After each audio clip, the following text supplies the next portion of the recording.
Assalamu alaikum everybody. How are you all? I hope that you are fit and fine. I'm also doing fantastic by the grace of Almighty Allah. Welcome back to my another new video. It's me Saiful in front of you. Today we will learn passive six tenses. আমরা passive শিখব 6টা টেন্সের। আমরা জানি যদি 6টা tense কেউ ভালোভাবে আয়ত্ত করতে পারে তাহলে 90 থেকে 95% মানুষ 5% ইংলিশ স্পিকিং করতে পারবে। আমরা প্রিভিয়াস ক্লাসে আমরা এই 6টি টেন্সের ক্লাস করেছিলাম, যেটা আসুন আমরা দেখি। এখানে আমি লিখেছি আমাকে বলা হয়, এটাকে বলা হয় প্যাসিভ টেন্স অথবা প্যাসিভ করা হয় এটাকে। যদি আমরা এটাকে প্যাসিভ বলি তাহলে অ্যাক্টিভটা কি? অ্যাক্টিভ হচ্ছে আমি বলি, আই স্টে, আমি বলি। আমাকে বলা হয় তাহলে এটা কিভাবে হতে পারে? Let's see. I am told, I am told, আমাকে বলা হয়। প্যাসিভে সবসময় ভার্বের থার্ড ফর্ম বসে। প্রতিটা টেন্সে প্যাসিভের শেষে ভার্বের থার্ড ফর্ম বসে এবং সাবজেক্ট ফর প্রিভার্ব বসে। I am told, আমাকে বলা হয়।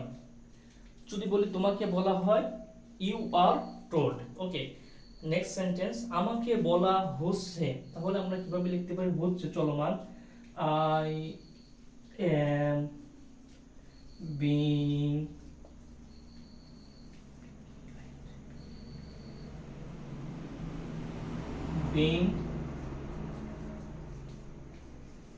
I am being told,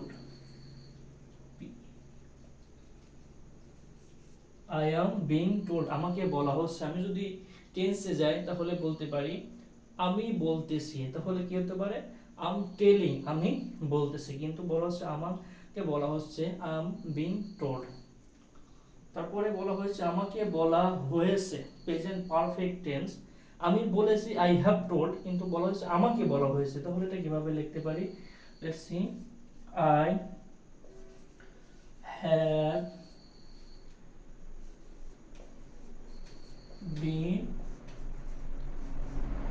told, আমাকে বলা হয়েছে। ওকে, আমাকে বলা হয়েছিল পাস্ট টেন্স, পাস্ট ইনডিফিনিট টেন্সের এটা প্যাসিভ। যদি আমি বলি যে আমি বলেছিলাম, তাহলে আই টোল্ড, ভার্বের সেকেন্ড ফর্ম আই টোল্ড, আমি বলেছিলাম। এখানে বলা হয়েছে আমাকে বলা হয়েছিল, তাহলে আমরা লিখতে পারি I be verb was, I was told, আমাকে বলা হয়েছিল। আমাকে বলা হচ্ছিল পাস্ট কন্টিনিউয়াস টেন্স, আমি বলতেছিলাম, আই ওয়াজ টেলিং, এটা হচ্ছে পাস্ট কন্টিনিউয়াস টেন্স। কিন্তু আমরা যদি এটা প্যাসিভ করতে চাই, আমাকে বলা হচ্ছিল, তাহলে আমরা লিখতে পারি আই ওয়াজ বিং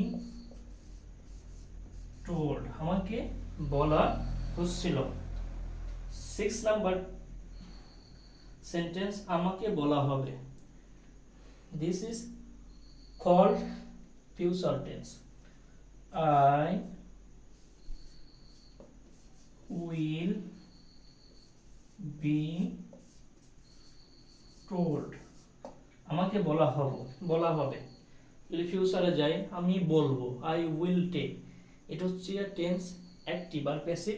আমাকে বলা হবে আই উইল বি টোল্ড, এটাকে বলা হয় প্যাসিভ। যদি আমরা প্র্যাকটিস করি, তোমাকে বলা হয়, তাহলে আমরা লিখতে পারি ইউ পরে এম হয় না, ইউ আর টোল্ড। তোমাকে বলা হচ্ছে, ইউ আর বিং টোল্ড। তোমাকে বলা হয়েছে, ইউ হ্যাভ বিন টোল্ড। যদি বলা হয় রাশেদকে বলা হয়েছে, তাহলে রাশেদ কি হবে? হ্যাভ না, রাশেদ হ্যাজ বিন টোল্ড।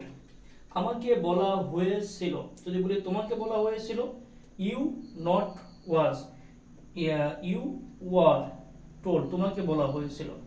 আমাকে বলা হচ্ছিল, তোমাকে বলা হচ্ছিল, ইউ ওয়ার বিং টোল্ড। তোমাকে বলা হবে, you will be told. I hope this class very helpful for English learners. Okay, keep practicing, stay connected, see you next class. All the best. আসসালামু আলাইকুম ওয়া রাহমাতুল্লাহ।